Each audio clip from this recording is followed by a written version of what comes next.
नमस्कार, मानवीज किचनमध्ये तुम्हा सर्वांचं स्वागत आहे। आज आपण शाही पनीर पुलावची रेसिपी बनवतोय। डिश दिसायला जेवढी सुंदर आहे ना तितकीच खायला सुद्धा टेस्टी आहे। तर छोटीशी रेसिपी आहे, चला बघून घेऊया। साहित्य घेतलंय, एक उभा चिरलेला कांदा, गाजर, वटाणे, पनीर आणि साइडला बासमती तांदूळ घेतलेले आहेत। ड्रायफ्रुट्समध्ये काजू, बदाम आणि मनुके घेतलेले आहेत। याच्यामध्ये तुम्ही थोडासा बदल पण करू शकता, तुम्हाला जे हवे ते कमी जास्त किंवा वेगळे ड्रायफ्रुट्स पण वापरू शकता। इकडे मी पाणी कढईमध्ये गॅसवरती गरम करायला ठेवलेलं होतं, त्यामध्ये 1 चमचा तेल, अर्धा चमचा मीठ घालायचं आहे। बासमती तांदूळ मी छान असे स्वच्छ धुवून 10 मिनिटं भिजत ठेवलेले होते। आता आपण हे तांदूळ यामध्ये टाकून घेऊया। बासमती तांदूळ अगदी आपण 90 ते 95% शिजवून घ्यायचे आहेत। जनरली आपण काय करतो, बिर्याणी वगैरे बनवताना ना 80% आपण शिजवून घेतो, पण इथं थोडासा मी जास्त शिजवून घेणार आहे। तांदूळ तिकडे शिजतो तोपर्यंत इकडे आपण ड्रायफ्रुट्स भाजून घेऊया। तर पॅनमध्ये मी तूप टाकलेलं आहे। तुपामध्ये आपण हे सगळे ड्रायफ्रुट्स भाजून घ्यायचे आहेत। थोडासा लालसर कलर येईपर्यंत याला भाजूया, जास्त पण काळसर होऊ द्यायचं नाहीये, नाहीतर ते करपल्यासारखे लागतील। अगदी ब्राऊन कलर आलेला आहे, साईडला काढून घेऊया। इकडे बघूया तोपर्यंत तांदूळ सुद्धा शिजून तयार आहे, हे बघू शकता तुम्ही। याला आपण लगेच गाळून घेऊया, म्हणजे जास्त स्टीम द्यायला नको। आता लगेच आपण दुसरीकडे गाळून घेतला ना तांदूळ की लगेच दुसरीकडे ठेवायचा, त्या पाण्यावरती नाही ठेवायचा, नाहीतर अजून स्टीम होऊन तो पूर्णपणे गाळ होतो। आता इकडे कढई घेतलेलं आहे, कढईमध्ये अगदी बटर टाकले 2 चमचा, 2 चमचे तेल घातलेलं आहे।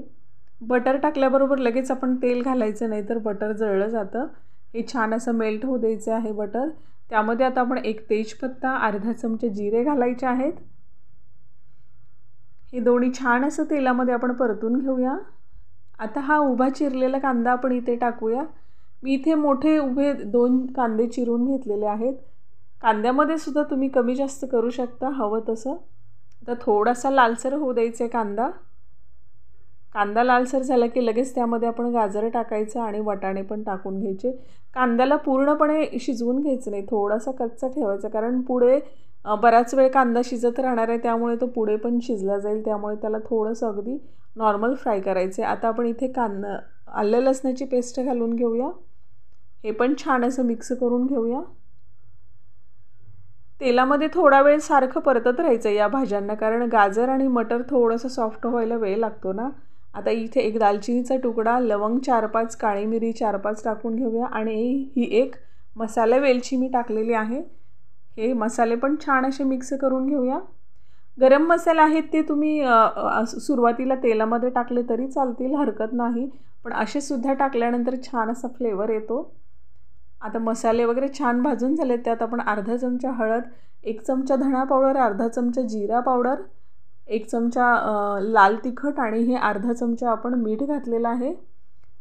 हा पनीर पुलाव मसाला आहे, तो मी 1 चमचा घातलेला आहे। हे छान असं मिक्स करून घेऊ सगळं। मसाल्यांना तेलामध्ये मस्त मिक्स करून झालं ना की लगेच आपण यामध्ये पनीर टाकूया।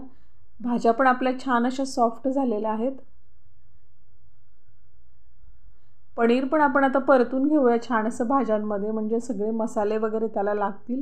आता हे सगळं छान परतून झाले, लगेच आपण राईस टाकून घेऊ यामध्ये। राईस टाकल्याबरोबर आपण लगेच मिक्स करून घ्यायचं आहे। राईस आपला चांगला 95% शिजलेला आहे, तर इथे जास्त वेळ आपण नाही ठेवलं तरी चालेल, तरीसुद्धा थोडा वेळ परतावं लागेलच, कारण सगळे मसाले वगैरे भाताला लागले तरच त्याची चव छान लागते। त्यामुळे सतत 3 ते 4 मिनिटं आपल्याला इथं परत फिरवत राहायचं आहे। आता जे ड्रायफ्रुट्स आहेत ना ते आपण या भातामध्ये टाकून घेऊया आणि परत एकदा त्याला छान असं मिक्स करून घेऊया।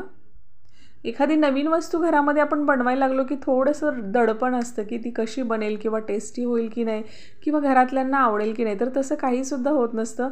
डोकं अगदी शांत ठेवायचं आणि व्यवस्थित कुठलाही पदार्थ करून घ्यायचा, तेव्हा छान असा होतो। आता परत मी इथे 1 चमचा तूप घातलेलं आहे।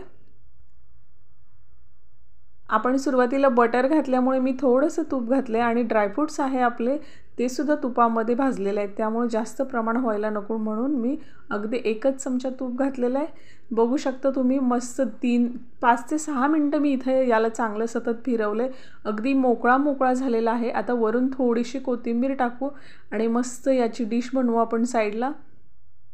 किती सुंदर दिसतोय बघा, अगदी मोकळा बिलकुल गिचगिची झालेला नाही आहे आणि मी जास्त शिजवलं आहे त्याला, नेहमीप्रमाणे अगदी कमीसुद्धा नाही शिजवलेला. तर मस्त पुलाव झालेला आहे. अगदी साधा सोपी रेसिपी आहे आणि कमी साहित्यामध्ये आहे. टिफिनला वगैरे किंवा पाहुणे कोणी आलेले असतील तर तुम्ही अशा प्रकारे मस्त शाही पनीर पुलाव बनवून खाऊ शकता. आवडली असेल रेसिपी मानवीज किचनला लाईक, सबस्क्राईब, शेअर करायला विसरू नका. परत एकदा आपण अशाच एखाद्या छानशा व्हिडिओमध्ये भेटू. तोपर्यंत नमस्कार.